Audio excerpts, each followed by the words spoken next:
ನಮಸ್ಕಾರ ಸ್ನೇಹಿತರೆ, ಎಲ್ಲರಿಗೂ ಸ್ವಾಗತ. ಸ್ನೇಹಿತರೆ, ನಾನು ನಿಮ್ಮ ಸಂದೀಪ್ ಗೌಡ. ಸ್ನೇಹಿತರೆ, ಈಗ ತುಂಬಾ ಟ್ರೆಂಡಿಂಗ್ ಆಗಿರೋದು ಒಂದು ಬಂದ್ಬಿಟ್ಟು ಫಸ್ಟ್ ಗೃಹ ಜ್ಯೋತಿ. ಯಾರ್ಯಾರು ನೀವು ಫಲಾನುಭವಿಗಳಿದ್ದೀರೋ ಅವರಿಗೆಲ್ಲ ವೆರಿಫಿಕೇಷನ್ ಫಾರ್ಮ ಸಬ್ಮಿಟ್ ಮಾಡೋದೊಂದು. ಇನ್ನೊಂದು ನಿಮಗೆ ಸರ್ ಅಂತ ಕೇಳ್ತಾ ಇರ್ತೀರ, ನೀವು ವೋಟರ್ ಲಿಸ್ಟ್ ಐ ಡಿನ ನಿಮ್ಮದು ವೆರಿಫಿಕೇಷನ್ ಅವರು ಎಲ್ಲ ಪ್ರತಿಯೊಬ್ಬರದು ಒಂಥರ ಡ್ರೈವ್ನ ಮಾಡಿ ಹೋಮ್ ಟು ಹೋಮ್ ಡ್ರೈವ್ ಥರ ಮಾಡಿಬಿಟ್ಟು ಅವರು ವೆರಿಫಿಕೇಷನ್ ಮಾಡ್ತಾ ಇದ್ದಾರೆ.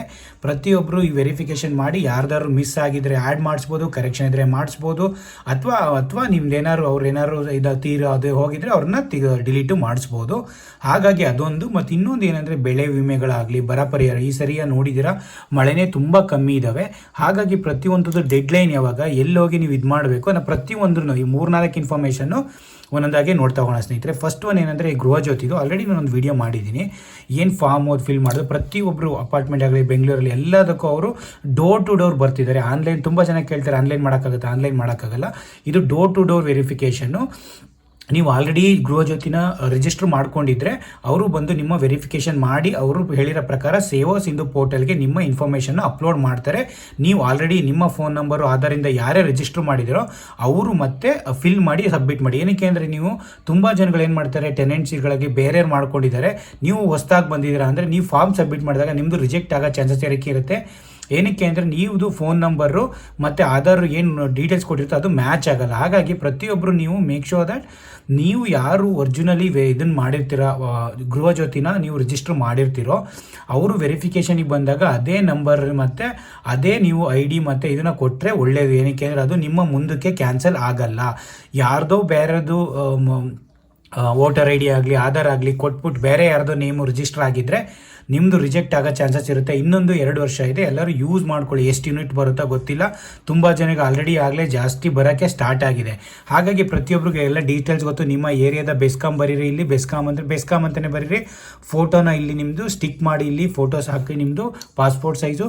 ಅದಾದಮೇಲೆ ಅಕೌಂಟ್ ಐ ಡಿ ನಿಮ್ಮದು ಎಲೆಕ್ಟ್ರಿಸಿಟಿ ಬಿಲ್ಲಲ್ಲೇ ಅಕೌಂಟ್ ಐ ಡಿ ಏನು ಬರೆದಿರ್ತಾರೆ, ಆ ಅಕೌಂಟ್ ಐ ಡಿನ ಬರೆದ್ಬಿಡಿ ಅಲ್ಲಿ. ಅದಾದಮೇಲೆ ನಿಮಗೆ ಅಕೌಂಟ್ ಐ ಡಿ ಆದಮೇಲೆ ಆಧಾರ್ ನಂಬರು, ನಿಮ್ಮ ಆಧಾರ್ ನಂಬರು, ಅದಾದಮೇಲೆ ನಿಮಗೆ ಬೆನಿಫಿಷರಿ ಆಧಾರ್ ಕಾರ್ಡ್ ನೇಮ್ ಇರುತ್ತೆ, ರಿಜಿಸ್ಟ್ರೇಷನ್ ಮೊಬೈಲ್ ನಂಬರ್ ಕರೆಕ್ಟಾಗಿ ಹಾಕ್ಬೇಕು ನೋಡಿ. ಇವೆಲ್ಲ ಕೊಟ್ಟಿರ್ತೀರಿ, ಯಾವ ಮೊಬೈಲ್ ನಂಬರ್ ರಿಜಿಸ್ಟರ್ ಆಗಿರುತ್ತೆ. ಅದಾದಮೇಲೆ ನಿಮ್ಮದು ಮ್ಯಾಚ್ ಆಗದೆ ಇದ್ದರೆ ರಿಜೆಕ್ಟ್ ಆಗುತ್ತೆ. ಕರೆಕ್ಟಾಗಿ ಹಾಕಿ ಬಾಡಿಗೆನ ರೆಂಟ್ ಹಾಕ್ಬಿಟ್ಟು ನೀವು ಮತ್ತು ಅದಲ್ಲದೆ ರೇಷನ್ ಕಾರ್ಡು BPL ಕಾರ್ಡ್ ಇದೆ ಎಲ್ಲ ನಂಬರು ಇಲ್ಲಿ ಬರೀರಿ. ಅದಾದ ತಕ್ಷಣ ನಿಮಗೆ ಮತ್ತು ನಿಮಗೆ ಇದು ಏನಾದ್ರು ಯಾವ ರಿಜಿಸ್ಟರ್ಡ್ ಇನ್ ಕರ್ನಾಟಕ ಅಂದರೆ ಅದು ಮತದಾರರ ಹೌದು ಅದೆಲ್ಲ ಪ್ರತಿಯೊಂದು ಹಾಕಿ ನೀವು ಇಲ್ಲಿ ನಿಮ್ಮದು ಯಾವುದು ಇರುತ್ತೆ ಅದು ಹಾಕಿ. ಅದಾದಮೇಲೆ ನಿಮಗೆ ಟ್ಯಾಕ್ಸ್ ಪೇಯರ ಹೌದಾ ಇಲ್ಲ ಅಂತ ಹಾಕಿ. ಅದಾದಮೇಲೆ ನಿಮ್ದು ಯಾವುದು ಉದ್ಯೋಗ, ನೀವು ಯಾವುದು ಉದ್ಯೋಗ ಮಾಡ್ತಿಲ್ವಾ ಈ ಥರ ಅಂತ ಹಾಕ್ಬಿಟ್ಟು ನೀವು ರಿಟೈರ್ಡು ಅಥವಾ ನಾವು ಏನೇನು ನೋ ವರ್ಕ್ ಅಂತ ಬರೆದ್ಬಿಡಿ ಇಲ್ಲಿ ಅಷ್ಟೇ. ಅದಾದಮೇಲೆ ನೀವು ಬರೀ ಸೈನ್ ಮಾಡಬೇಕಾಗಿರೋದು ಫಸ್ಟ್ ಒಂದು ಭಾಗವನ್ನಿಗೆ ಇಲ್ಲಿ ಸೈನ್ ಮಾಡಬೇಕಷ್ಟೇ. ಒಂದು ಸೈನ್ ಮಾಡಿ ಇದನ್ನು ಫಾರ್ಮ್ ಕೊಡಿ. ತುಂಬ ಜನಗಳಿಗೆ ಅದೇ ಡೌಟ್ ಇರುತ್ತೆ, ಏನು ತುಂಬ ಜನಗಳಿಗೆ ರಿಜೆಕ್ಟ್ ಆಗುತ್ತೆ, ಇದು ತುಂಬ ಜನಕ್ಕೆ ಇನ್ನೂ ಬಂದಿಲ್ಲ. ಆಗಸ್ಟ್ 31 ತನಕ ಇದೆ ಸ್ನೇಹಿತರೆ. ಇದು ಗೃಹ ಜ್ಯೋತಿ ಬಂದ್ಬಿಟ್ಟು ಇನ್ನೂ ಎಕ್ಸ್ಟೆಂಡ್ ಆಗುತ್ತೆ. ಜುಲೈಯಲ್ಲಿ ಇದೆಯಲ್ಲ, ಇನ್ನು ಆಗಸ್ಟ್ 1 ಮಂತ್ ವೆರಿಫಿಕೇಷನ್ ಇದ್ದೇ ಇರುತ್ತೆ. ವರಿಬೇಡ, ಏನಕ್ಕೂ ಪ್ರಾಬ್ಲಮ್ ಇಲ್ಲ. ಒಂದು ತಿಂಗಳು ನಿಮಗೆ ವೆರಿಫಿಕೇಷನ್ ಅದರೊಳಗೆ ನೀವು ಮನೆಗೆ ಬಂದವರು ಮನೆಗೆ ಬಂದು ವೆರಿಫಿಕೇಷನ್ ಮಾಡ್ತಾರೆ. ಇಲ್ಲ ಅಂದ್ರೂ ನಿಮ್ಮ ಹತ್ತಿರದಲ್ಲಿರೋ ಬೆಸ್ಕಾ ಆಫೀಸಿಗೆ ಹೋಗಿ ಏನಕ್ಕೆ ಬಂದಿಲ್ಲ ಏನು ವೆರಿಫಿಕೇಷನ್ ಇದು ಮಾಡಿ. ಏನಕ್ಕೆ ಅಂದರೆ ಆಟೋಮೆಟಿಕಾಗಿ ರಿಜೆಕ್ಟ್ ಆಗಲೂಬಾರ್ದು. ಅದು ವೆರಿಫಿಕೇಷನ್ ಪ್ರತಿಯೊಬ್ಬರದ್ದು ಮಾಡಿ ಅವರ ಸೇವಾ ಸಿಂಧು ಪೋರ್ಟಲ್ಗೆ ಎಲ್ಲರದ್ದು ಸರಿ ಇದೆಯಾ ಅಂತ ಅಪ್ಲೋಡ್ ಮಾಡ್ಬೋದು. ಇದ್ರ ಮೇಲೆ ಎಷ್ಟು ಜನ ರಿಜೆಕ್ಟ್ ಆಗುತ್ತೋ ಏನೋ ಪ್ರೊಸೆಸ್ ನಮಗೆ ಗೊತ್ತಿಲ್ಲ. ನಮ್ದು ಏನಂದರೆ ಅದು ನಮಗೆ ಯಾರ್ಯಾರು ನಾವು ಬೆನಿಫಿಷರಿಗಳಿದ್ದೀವಿ, ಫಲಾನುಭವಿಗಳಿದ್ದೀವಿ, ಅದು ನಮಗೆ ಮತ್ತು ಸಿಗಲಿ 2 ಇಯರ್ಸು ಅಂತ. ಏನಕ್ಕೆ ಅಂದರೆ ಅವರು ಹೇಳಿರೋ ಪ್ರಕಾರ ಆದಮೇಲೆ ಅದನ್ನು ಯೂನಿಟ್ನೂ ಕೂಡ ತುಂಬ ಇನ್ಕ್ರೀಸ್ ಮಾಡಿದ್ದಾರೆ. ಆದರೂ ಕೂಡ ನಮಗೆ ಆಲ್ರೆಡಿ ಬಿಲ್ ಬರೋಕ್ಕೆ 500 ರೂಪಾಯಿ ಜಾಸ್ತಿನೇ ಬರೋಗಳಿಗೆ ಸ್ಟಾರ್ಟ್ ಆಗಿದೆ ಪ್ರತಿಯೊಬ್ಬರದು. ನೋಡ್ಕೊಳ್ಳಿ. ಅದಲ್ಲದೆ ಇನ್ನೊಂದು ಏನಾದರೂ ಏನೇ ಕ್ವಶನ್ ಇದ್ದರೂ ಕಮೆಂಟ್ಸ್ ಮಾಡಿ. ಆಲ್ರೆಡಿ ತುಂಬ ಜನಕ್ಕೆ ರಿಪ್ಲೈ ಮಾಡಿದ್ದೀನಿ. ಆದ್ರೂ ಕೂಡ ಏನೇ ಇನ್ಫಾರ್ಮೇಷನ್ ಬೇಕಾದರೂ ಇನ್ನೂ ಆಗಸ್ಟ್ 31 ಇದೆ. ನಿಮಗೆ ಫಾರ್ಮ್ ಸಿಗದಿದ್ದವರಿಗೆ ನಿಮ್ಮ ಏರಿಯಾಗಳಿಗೂ ಬರ್ತಾರೆ. ಇಲ್ಲ ಅಂದ್ರೂ ಆಲ್ರೆಡಿ ಎಂಡ್ ಆಗ್ತಾ ಬಂದರೆ ನೀವು ಹೋಗಿ ಅಲ್ಲಿ ಬೆಸ್ಕಾಮ್ ನಿಮ್ಮ ನಿಯರ್ ಆಫೀಸಿಗೆ ಹೋಗಿ ವೆರಿಫಿಕೇಷನ್ ಮಾಡಿ ಇನ್ನೊಂದು ಸರಿಯಾ ಕೊಡಿ. ಡಾಕ್ಯುಮೆಂಟ್ ಬೇಕಾಗಿರೋದು voter I D, Aadhaar I D ಮತ್ತು ನಿಮ್ಮದೊಂದು ಫೋಟೋ ಸ್ಟಿಕ್ ಮಾಡಬೇಕಷ್ಟೇ. ನಿಮ್ಮದು ಸೈನ್ ಮಾಡಿ ಬರ್ತಾರೆ. ನಮ್ಮ ಇದಕ್ಕೆ ಏರಿಯಾಗಳಿಗೆಲ್ಲ ಅವರವರೇ ಡೋರ್ ಟು ಡೋರ್ ಬಂದಿದ್ರು. ವೆರಿಫಿಕೇಷನ್ ಅವೆಲ್ಲ ಫಿಲ್ ಮಾಡಿ ಅವರೇ ಫಾರ್ಮ್ ಕೊಡ್ತಾರೆ. ನೀವೇನು ತಗೋಬೇಕು ಅಂತಿಲ್ಲ, ಅವರೇ ಫಾರ್ಮ್ ತೊಗೊಬಂದಿರ್ತಾರೆ. ಆ ಫಾರ್ಮ್ ಫಿಲ್ ಮಾಡಿ ಅಲ್ಲೇನೆ ನಿಮಗೆ ವೆರಿಫಿಕೇಷನ್ ಮಾಡ್ತಾರೆ. ಒಬ್ಬೊಬ್ಬರು ರಿಜಿಸ್ಟ್ರ್ ಮಾಡಿಲ್ಲ, ಹೊಸದಾಗಿ ರಿಜಿಸ್ಟರ್ ಮಾಡಬೇಕಂದ್ರೆ ಅವ್ರ ಹತ್ರ ನೀವು ಕೇಳ್ಬೋದು, ರಿಜಿಸ್ಟರ್ ಮಾಡ್ಬೋದು. ಈ ಅಕೌಂಟ್ ನೋಡಿ, ನೀವು ಏನು ಯೂಸ್ ಮಾಡ್ತೀರೋ ಅಕೌಂಟು ಯಾವುದೇ ಮೊಬೈಲ್ ನಂಬರಿಂದ ಗೃಹ ಜ್ಯೋತಿಗೆ ಸ್ಕೀಮಿಗೆ ಲಿಂಕ್ ಆಗಿರಬಾರ್ದು. ಮತ್ತು ನೀವು ಯಾವುದೋ ರೆಂಟರು ಒಂದು ಅಕೌಂಟ್ ಇದಾಗಿದೆ ಮತ್ತು ನೀವು ಇನ್ನೊಬ್ರು ಯೂಸ್ ಮಾಡ್ತೀರಾ ಅಂದರೆ ನಿಮ್ಮ ನಂಬರಿಂದ ಅದು ರಿಜಿಸ್ಟರ್ ಆಗಿಲ್ಲ ಅಂದಾಗ ಅದು ನಿಮಗೆ ಪ್ರಾಬ್ಲಮ್ ಆಗುತ್ತೆ. ಹಾಗಾಗಿ ಫಸ್ಟು ಅವ್ರು ಬಂದಾಗ ಕೇಳೋದೇನೆಂದರೆ ಇನ್ನೊಬ್ರು ಯಾರಾದರೂ ಇದ್ದರೆ ಅದನ್ನು ಲಿಂಕ್ ಮಾಡಿಬಿಟ್ಟು ಅದಾದಮೇಲೆ ನೀವು ಇದನ್ನು ಲಿಂಕ್ ಮಾಡೋದು ತುಂಬಾ ಒಳ್ಳೆಯದು. ಹಾಗಾಗಿ ನೀವು ಕೂಡ ಇದನ್ನು ಯೂಸ್ ಈ ಗೃಹಜ್ಯೋತಿ ಸ್ಕೀಮ್ ಬೇರೆ ಇದನ್ನು ನೀವು ಯೂಸ್ ಮಾಡ್ಕೊಬೋದು ಸ್ನೇಹಿತರೆ. 2 ವರ್ಷ ಇರೋದನ್ನ ಪ್ರತಿಯೊಬ್ಬರು ಯೂಸ್ ಮಾಡ್ಕೊಳ್ಳಿ. ಇನ್ನೊಂದು ಏನಂದರೆ ಸರ್ವ್ ಫಾರ್ಮು ಪ್ರತಿಯೊಬ್ಬರಿಗೂ ಗೊತ್ತಿರುತ್ತೆ, ಇದೆಲ್ಲ ಇದು ನಮ್ಮ ಪ್ರತಿಯೊಬ್ಬ ಮತದಾರರು ಇದನ್ನು ವೆರಿಫಿಕೇಶನ್ ಮಾಡಲೇಬೇಕು. 41 ಇಯರ್ಸ್ ಇರೋಕ್ಕೆ ಬಿಲೋ 41 ಇಯರಿಗೆ ಏನು, if your name is not in the 2020 list then fill the details of your parents list detail in this entire column. ಇಲ್ಲೆಲ್ಲ ನೀವು ಫಿಲ್ ಮಾಡಬೇಕು. In your name is in the 2020 list then fill this entire column according to the 2020 list. Okay, ಇದು 41+ years ಆದವರಿಗೆ ಏನೇನು fill ಮಾಡಬೇಕು ಎಲ್ಲ ನೋಡಿ, ಏನೇನು fill ಮಾಡಬೇಕು ಇಲ್ಲಿ ಎಲ್ಲ ಡೀಟೇಲ್ಸ್ ಹಾಕಿದ್ದೀವಿ. ಇಲ್ಲಿ ಪ್ರತಿಯೊಬ್ಬರು ಇದನ್ನೆಲ್ಲ ಫಿಲ್ ಮಾಡೋದೆಲ್ಲ ಈಸಿ ಅಲ್ಲ. ಅವರವರೇ ಬಂದ್ಬಿಟ್ಟು ಅಲ್ಲಿ ಇಲ್ಲಿ ತುಂಬ ಜನಗಳೆಲ್ಲ ಇದ್ರಾಗೂ ಯಾರ್ಯಾರನ್ನೂ ಮಾಡಿಸ್ತವ್ರೆ, ಅದು ಏನೋ ಗೊತ್ತಿಲ್ಲ. ಪ್ರತಿಯೊಬ್ಬರು ಇದನ್ನು ಮಾಡ್ಕೊಳ್ಳಿ ಸ್ನೇಹಿತರೆ. ಇದನ್ನು ಮಾಡಿಕೊಂಡು ಪ್ರತಿಯೊಬ್ಬರೂ ವೋಟರ್ ಆಗಲಿ, ನಿಮ್ಮದು ಗೃಹಜ್ಯೋತಿ ಸ್ಕೀಮ್ಗಳಲ್ಲಿ ಪ್ರತಿಯೊಬ್ಬರು ಮಾಡ್ಕೊಳ್ಳಿ. ಯೂಸ್ ಮಾಡಿಕೊಂಡ್ರೆ ಅದು ಎಷ್ಟಾರು ಆಗಲಿ, ಕಮ್ಮಿ ಯೂನಿಟಾರು ಆಗಲಿ, ಎಷ್ಟಾರು ಆಗಲಿ ಸರ್ಕಾರದಿಂದ ಬರ್ತಾ ಇರೋದ್ರಿಂದ ಅದನ್ನು ಯೂಸ್ ಮಾಡ್ಕೋಬೇಕು. ಅದರಲ್ಲಿ ಇನ್ನೊಂದು ಇನ್ಫಾರ್ಮೇಷನ್ ನಾನು ಏನು ಶೇರ್ ಮಾಡ್ತೀನಿ ಅಂದರೆ, ಸರ್ದು ಅಷ್ಟೇ ಅಂದರೆ ಇದು ಎಲೆಕ್ಷನ್ ಇದ್ರದ್ದು ವೋಟರ್ ಐಡಿದು ಅಷ್ಟೇ, ಅವ್ರದ್ದು ಎಕ್ಸ್ಟೆಂಡು 7th ಆಗಸ್ಟ್ ತನಕ 7th ಆಗಿದೆ. ನೀವು ಅದು ಎಕ್ಸ್ಟೆಂಡ್ ಆಗಿರೋದು ಆಗಸ್ಟ್ 7th ಎಕ್ಸ್ಟೆಂಡ್ ಆಗೋದ್ರಿಂದ ಪ್ರಾಬ್ಲಮ್ ಇಲ್ಲ. ಇನ್ನೂ 7th ಇರೋದ್ರಿಂದ ನೀವು ಅದಕ್ಕೆ ಆಫೀಸ್ BLOಗಳೆಲ್ಲ ಬಂದ್ಬಿಟ್ಟು ವಿಸಿಟ್ ಮಾಡಿ ನಿಮಗೆ ಅದನ್ನು ಮಾಡಿಸ್ತಾರೆ ಆ್ಯಕ್ಚುಲಿ.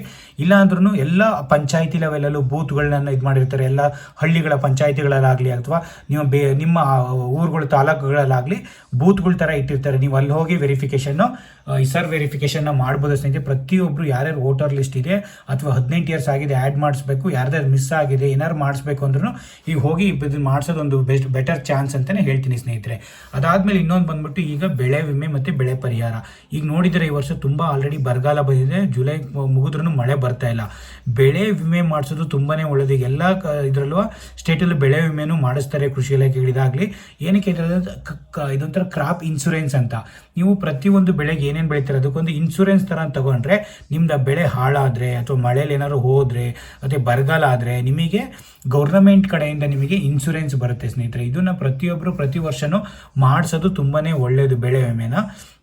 ಇದು ಮಾಡಿಸಿದ್ರೆ ನೀವು ಒಂದು ಸ್ವಲ್ಪ ಪೇ ಮಾಡೋದಿರುತ್ತೆ ಪ್ರತಿ ವರ್ಷವೂ. ಬಟ್ ನಿಮ್ಮ ಬೆಳೆಗೆ ಏನಾದ್ರು ಪ್ರಾಬ್ಲಮ್ ಆದರೆ 50,000 1 ಲಕ್ಷದ ಬೆಳೆ ಏನಾದ್ರು ಶುಂಠಿ ಏನಾದ್ರು ಹಾಕಿರ್ತದೆ, ಏನಾದ್ರು ಪ್ರತಿಯೊಂದು ಅದು ಏನಾದ್ರು ಟರ್ಮ್ಸ್ ಆ್ಯಂಡ್ ಕಂಡೀಷನ್ ಪ್ರಕಾರ ಹಾಳಾಗಿ ಮಳೆಗಾಲ ಬರಗಾಲ ಅಥವಾ ಏನಾದ್ರು ರೋಗ ಬಂದು ತುಂಬ ತುತ್ತಾಯಿತು ಆ ಥರ ಅಂದಾಗೆಲ್ಲ ನಿಮಗೆ ಇನ್ಶೂರೆನ್ಸ್ ಅಮೌಂಟ್ ಬರುತ್ತೆ. ತುಂಬ ಬರಲ್ಲ, ಬಟ್ ಇನ್ಶೂರೆನ್ಸ್ ಬಂದೇ ಬರುತ್ತೆ. ಈಗ ನೀವು ಒಂದು 50-60,000 ನೀವು ಇನ್ಶೂರೆನ್ಸ್ ಮಾಡಿದರೆ ಒಂದು 2-3 ಲಕ್ಷ ಬಂದು ಅಮೌಂಟ್ ಬರ್ಬೋದು. 1 ಲಕ್ಷ 1.5 ಲಕ್ಷ 2 ಲಕ್ಷ ಅಮೌಂಟ್ ನಿಮಗೆ ಅದರದ್ದು ಬರ್ಬೋದು. ಹಾಗಾಗಿ ಪ್ರತಿಯೊಬ್ಬರು ಇದು ಬೆಳೆ ವಿಮೆನ ಅಪ್ಲೈ ಮಾಡಿ ತುಂಬ ಜನ ಎಲ್ಲ ಸ್ಟೇಟಲ್ಲೂ ಎಲ್ಲ ಜಿಲ್ಲೆಗಳಲ್ಲೂ ಅಪ್ಲೈ ಮಾಡ್ತಿದ್ದಾರೆ. ಇನ್ನೊಂದು ಏನಂದರೆ ಬರ ಪರಿಹಾರ. ಇದನ್ನು ಸ್ನೇಹಿತರೆ ಎಲ್ಲ ಗೌರ್ಮೆಂಟ್ CMಗಳಾಗಲಿ ಎಲ್ಲ ಇದಕ್ಕೂ ಡಿಸ್ಟ್ರಿಕ್ಗಳಿಗೆ ಹೋಗಿ ವಿಸಿಟ್ ಮಾಡಿ ಇದನ್ನು ಮಾಡ್ತವ್ರೆ. ಪ್ರತಿಯೊಬ್ಬರು ಇದನ್ನು ನೀವು ಚೆಕ್ ಮಾಡ್ಕೊಳ್ಳಿ. ಬರ ಪರಿಹಾರದ ನಿಮ್ಮ ಇದಕ್ಕೆ ಕೃಷಿ ಇಲಾಖೆಗಳಿಗೆ ತಾಲೂಕು ಆಫೀಸ್ಗಳಿಗೆ ವಿಸಿಟ್ ಮಾಡಿ ಇದಕ್ಕೂ ಬರ ಪರಿಹಾರಕ್ಕೆ ರಿಜಿಸ್ಟರ್ ಮಾಡೋಕ್ಕೆಲ್ಲ ಇದು ಮಾಡ್ತಾರೆ. ಇನ್ನೆಲ್ಲ ಆಲ್ರೆಡಿ ಮಾಡಿರ್ಬೋದು. ಹಾಗಾಗಿ ನೀವು ಹೋಗಿ ಅದ್ರದ್ದೆಲ್ಲ ಚೆಕ್ ಮಾಡಿಕೊಂಡು ತಗೊಳ್ಳಿ. ಏನಕ್ಕೆ ಅಂದರೆ ಈ ಸರಿ ರೈತರುಗಳಿಗೆ ಬರ ಇದರಿಂದ ಅವರು ಬೆಳೆದಿದ್ದಕ್ಕೆ ಬೆಳೆ ಎಲ್ಲರಿಗೂ ಇದು ಸಿಗುತ್ತಾ ಇಲ್ಲವೋ ಗೊತ್ತಿಲ್ಲ, ಬೆಳೆಗೆಲ್ಲ ಚೆನ್ನಾಗಿ ಬಂದ್ಬಿಟ್ಟು ಸಿಗುತ್ತಾ ಇಲ್ಲವೋ ಗೊತ್ತಿಲ್ಲ. ಹಾಗಾಗಿ ಇಂಥ ಒಂದು ರಿಜಿಸ್ಟರ್ ಮಾಡ್ಕೊಂಡ್ರೆ ಅಟ್ಲೀಸ್ಟ್ ನಿಮಗೆ ಒಂದು ಸ್ವಲ್ಪ ಪರಿಹಾರನಾರು ಸಿಗುತ್ತೆ. ಹಾಗಾಗಿ ವರ್ಷದಲ್ಲಿ ಇದನ್ನು ಯೂಸ್ ಮಾಡ್ಕೋಬೇಕು. ಪ್ರತಿಯೊಬ್ಬರು ರೈತರು ಅಲ್ಲಿ ಹೋಗಿ ವಿಚಾರಿಸಿ, ನೀವು ಸುಮ್ಮನೆ ಹೋಗ್ತಿರ್ತೀರ ವಿಸಿಟ್ ಮಾಡ್ತೀರ, ಇಂಥವುಗಳೆಲ್ಲ ಹೋಗಿ ವಿಸಿಟ್ ಮಾಡಿ ಅಲ್ಲಿ ತಿಳ್ಕೊಂಡು ನೀವು ಅಪ್ಲೈ ಮಾಡೋದು ತುಂಬಾ ಒಳ್ಳೆಯದು ಸ್ನೇಹಿತರೆ. ಏನಕ್ಕೆ ಅಂದರೆ ಈ ವರ್ಷ ಬೆಳೆ ಪರಿಹಾರ ಬೆಳೆ ವಿಮೆ ಎಲ್ಲ ಮಾಡಿಸ್ಕೋಬೇಕಾಗಿರೋದು. ಏನಕ್ಕೆ ಅಂದರೆ ಇದು ನಿಮಗೆ ಈ ಸರಿ ತುಂಬ ಬರಗಾಲ ಇರೋದು ತುಂಬ ಪ್ರಾಬ್ಲಮ್ ಆಗುತ್ತೆ ಸ್ನೇಹಿತರೆ.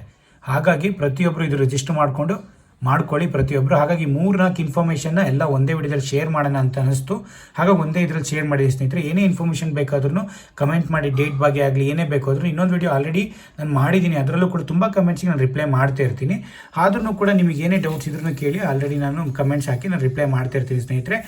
ಸರ್ ಇದಾಗಲಿ ಅಥವಾ ಗೃಹಜ್ಯೋತಿ ಇದಾಗಲಿ ಬೆನಿಫಿಷಿಯರಿ ಆಗಲಿ ಹೆಂಗೆ ಫೀಲ್ ಮಾಡೋದು ಯಾವ ಥರ ಅಂತ, ಅಥವಾ ನಿಮಗೆ ಬೆಳೆ ವಿಮೆದಾಗಲಿ ಬೆಳೆ ಪರಿಹಾರದಾಗಲಿ ಯಾವ ಥರ ಅದರದ್ದೆಲ್ಲ ನೀವು ಹೋಗಿ ನಿಮ್ಮ ಇದರಲ್ಲಿ ಇನ್ಫಾರ್ಮೇಷನ್ ತುಂಬ ತಿಳ್ಕೊಬೇಕು ಬಗ್ಗೆ. ಆ್ಯಕ್ಚುಲಿ ಆಲ್ರೆಡಿ ಸ್ಟಾರ್ಟ್ ಆಗಿದೆ ಬೆಳೆ. ತುಂಬ ಜನ ಎಲ್ಲ ಡಿಸ್ಟಿಕಲ್ಲೂ ಬರಗಾಲ ಬಂದಿದೆ. ಪ್ರತಿಯೊಬ್ಬರು ಅದನ್ನು ಯೂಸ್ ಮಾಡ್ಕೊಂಡು ತುಂಬಾ ಒಳ್ಳೆಯದು. ಹಾಗಾಗಿ ಇದೊಂದು ಸ್ಮಾಲ್ ಇನ್ಫಾರ್ಮೇಷನ್ನ ನನ್ನ ಚಾನಲ್ ಮುಖಾಂತರ ತಿಳಿಸ್ಕೊಟ್ಟಿದ್ದೀನಿ ಸ್ನೇಹಿತರೆ. ಪ್ರತಿಯೊಬ್ಬರು ಲೈಕ್ ಮಾಡಿ, ಶೇರ್ ಮಾಡಿ, ಸಬ್ಸ್ಕ್ರೈಬ್ ಮಾಡ್ಕೊಳ್ಳಿ. ಹೀಗೆ ನಾನು ಒಳ್ಳೆ ಇನ್ಫಾರ್ಮೇಷನ್ನ ಶೇರ್ ಮಾಡ್ತಿರ್ತೀನಿ. Thank you so much.